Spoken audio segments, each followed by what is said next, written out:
Assalamualaikum. Bertemu kembali kita di dalam sesi pembelajaran Mari Belajar Sains bersama dengan Cikgu Syakila.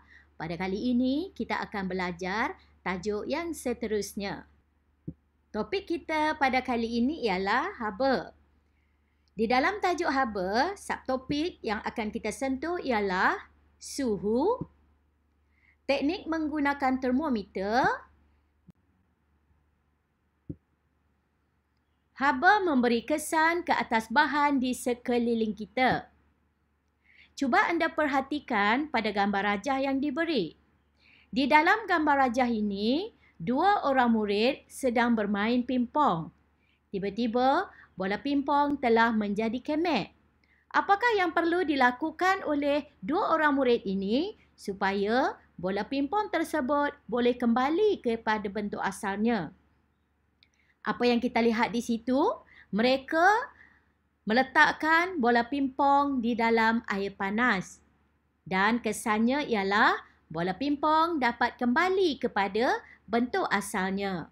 Jadi ini menunjukkan bahawa haba memberi kesan ke atas bahan di sekeliling kita.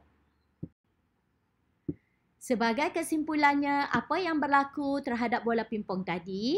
Yang pertama, apakah kesan haba yang menyebabkan bola pimpong kembali kepada bentuk asalnya?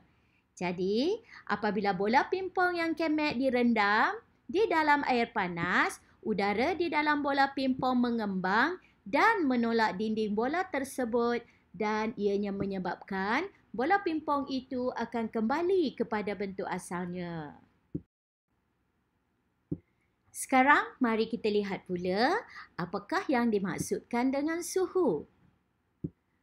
Suhu ialah darjah kepanasan sesuatu bahan. Suhu boleh diukur dengan menggunakan termometer. Sekarang, mari kita lihat bagaimanakah bentuk termometer yang kita sebutkan tadi.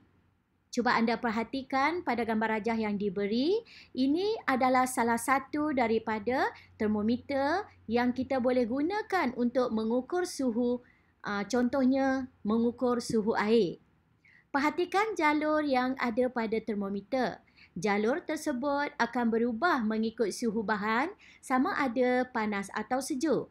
Apabila bahan panas, suhu akan meningkat dan jalur tersebut akan naik ke atas. Manakala apabila bahan menjadi sejuk, jalur tersebut akan menurun. Cecair yang digunakan di dalam termometer ini ialah merkuri. Jadi kenapakah kita menggunakan merkuri? Ini adalah kerana merkuri merupakan cecair yang sangat peka terhadap suhu persekitaran dan juga haba. Dan merkuri juga merupakan cecair yang terang dan mudah untuk dilihat. Sekarang, mari kita perhatikan gambar rajah di bawah. Apabila menyukat bahan yang panas, jalur perak menjadi panjang atau menunjukkan bacaan suhu yang tinggi. Dan apabila menyukat bahan yang sejuk, jalur perak menjadi pendek atau menunjukkan bacaan yang rendah. Unit piawai bagi suhu ialah darjah Celsius. Dan secara simbolnya adalah seperti di dalam kurungan yang diberi. Unit lain yang boleh digunakan untuk mengukur suhu ialah darjah Fahrenheit.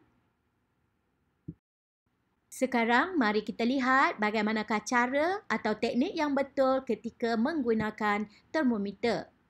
Yang pertama, pegang batang termometer secara tegak. Yang kedua, letakkan termometer ke dalam air.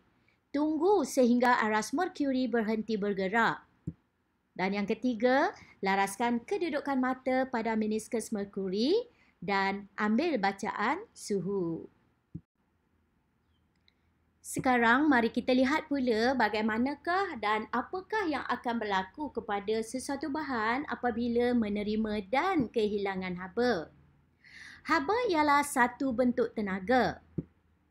Haba mengalir dari bahan yang lebih panas kepada bahan yang lebih sejuk. Sesuatu bahan akan menjadi panas apabila menerima haba. Perhatikan pada gambar rajah yang diberi. Tangan Mi Kuan menerima haba. Jadi, tangan Mi Kuan akan menjadi panas kerana menerima haba daripada air panas.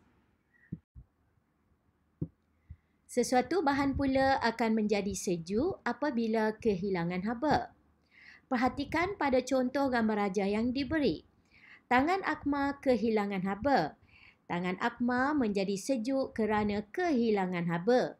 Jadi sebagai kesimpulannya, sesuatu bahan akan menjadi panas apabila menerima haba dan sesuatu bahan akan menjadi sejuk apabila kehilangan haba. Sebelum kita mengakhiri topik kita pada hari ini, anda diminta menjawab soalan-soalan yang cikgu berikan ini. Soalan yang pertama, apakah maksud haba? Soalan yang kedua, maksud suhu? Soalan yang ketiga, apakah alat yang digunakan untuk mengukur suhu? Soalan yang keempat, apakah cecair yang digunakan di dalam termometer? Soalan yang kelima, mengapakah cecair tersebut digunakan? Soalan yang keenam, apakah unit yang digunakan di dalam termometer? Soalan yang ketujuh, selain ukuran darjah Celsius, apakah unit lain dalam ukuran suhu? Dan soalan yang terakhir, senaraikan teknik mengukur suhu dengan betul. Anda boleh menjawab soalan-soalan ini di dalam buku latihan atau di dalam kertas. Sekian dulu pembelajaran kita pada kali ini. Semoga kita berjumpa lagi di sesi pembelajaran yang seterusnya nanti. Semoga anak-anak semua mendapat manfaat daripada apa yang kita pelajari pada hari ini. Assalamualaikum, selamat belajar.